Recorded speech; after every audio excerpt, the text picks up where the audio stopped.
Anyway, our next comedian is amazing. I love him to death. Ladies and gentlemen, Joseph Rogers. Thank you, Lori. Hurry up and go catch that guy and go fuck him or something. Jesus Christ. Hey, everybody. My name's Joseph Rogers. My son caught me twerking the other day. Yeah, that was an awkward moment between a son and a father. Yeah. He noticed I was live streaming it to YouTube as well. That was even more embarrassing. He's like, what are you doing? I was like, do you want to eat tonight? Get the fuck out of here.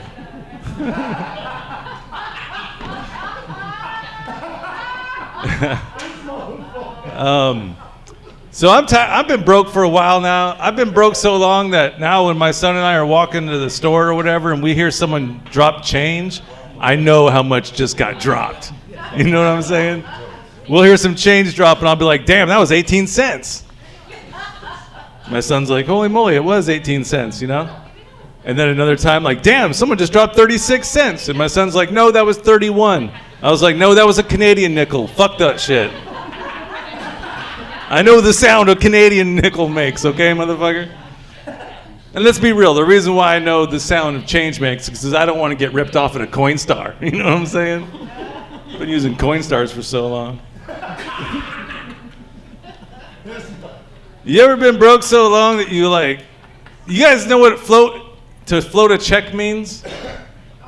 You know what I'm saying? Like when you don't have money in your account, but you write a check on a Friday evening at the store, and you have to like Tuesday to put the money in there before it clears, you know? Well, I was so broke one time, man, I floated myself a check. Yeah, I wrote a check in my own name, deposited that shit in the ATM, withdrew that $200 check that I just wrote myself. And the thing is, people, obviously you can't be all willy-nilly with the $200 that you took out, because it's going to come back Tuesday and hit you, you know? So you know what I do with that $200? I make an investment. Yeah, she knows what I'm talking about. Buy an ounce of weed. Yep, get an ounce of weed for $200, roll that shit over into $240. Bitch, I just made $40 writing myself a check. Who knows about that? And even if the check bounces and they charge me $35, that's still a $5 come up. You know what I'm saying? Shit. But sometimes though, I'll be like just outside of the range of weed I need to sell, you know, to get that money for the check to go through. And I'll get real desperate and I'll start calling my friends and be like, hey bro, buy this dime bag off me and I'll suck your dick. Yeah, true story, Sean. Thanks for letting me suck your dick. It's a good deal. You didn't take it to Highway 420 and price match it though, did you? No, yeah you should have. You lost an opportunity there. You ever been broke so long that you wonder what your homemade sex tape might be worth on Pornhub? Started thinking about that. Like, man, I could put a collage together of all the sex tape that I've made with my girlfriend and put it on Pornhub, make some money that way, you know? And then I'm like, fuck, what am I thinking? I ain't gonna do that. That's a bad idea. Bad idea. Well, I thought if I would do it, if I put my sex tape online, just to get traction and get views, I would call it Bremolo porn. Oh, shit. Right? Because even though I'm not a Bremolo and I'm not fucking one, you know that people be looking for that shit. There's no market for Bremolo porn, man. Shit. It'd be a hit. Like, you check out that Bremolo porn, bro? Like, yeah. That shit's nice. On a lighter note, I did just celebrate my 5-year anniversary, everybody. Fuck yeah. Yeah. Of being unemployed. Yeah. Yeah, I keep track of that shit. Yeah. You guys are way more supportive than my parents. It's rad. It's rad. It's so rad. We lost a lot of good people over the last few years, right? We lost Prince. We fucking lost Chris Cornell.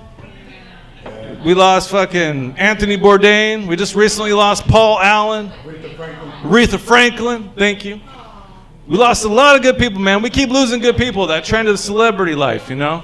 Is it just me, people, or is it every time we lose somebody good, it makes you hate Magic Johnson that much more?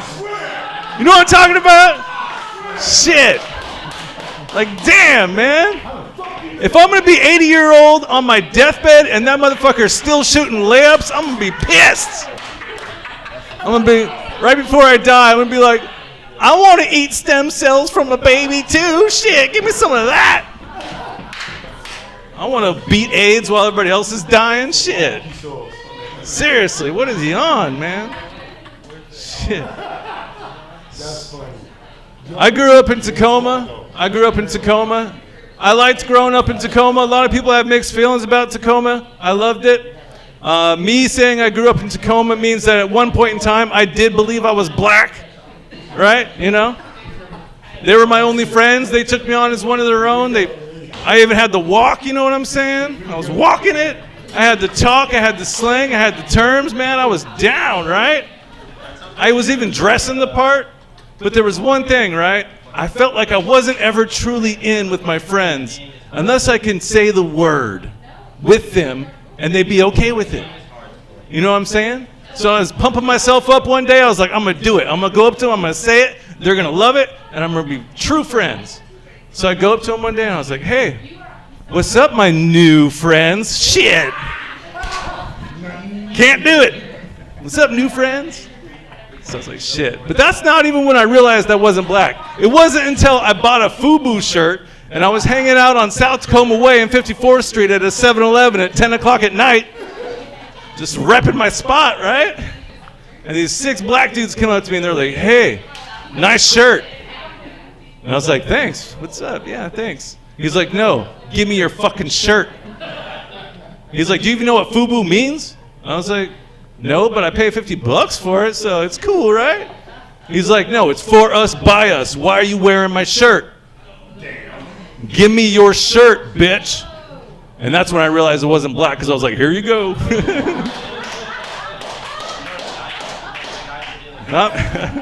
Not doing that again. That's when it hit me, man. That's when it hit me. So I applied at Google recently. Yeah, I'm looking for work, believe it or not.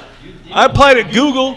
Turns out they don't want your resume and application. You know what they want when you apply at Google? They want your IP address. Right? They asked for, I was like, what do you want my IP address for? And Google's like, well, we're going to go off the last 2 years of Google searches to determine whether or not we're going to hire you. I was like, oh, shit. Fuck that.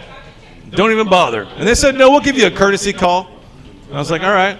They give me a courtesy call 2 weeks later. They say, Joe, we looked at your IP address the last 2 years of Google searches to determine that you don't fit the profile we're looking for. I was like, no shit. Tried telling you that already. And they said, but there was one thing that you searched for over and over again and got 0 results, and we have no idea what it is. And I was like, oh yeah, what's that? And they said, what the fuck is Bremolo porn?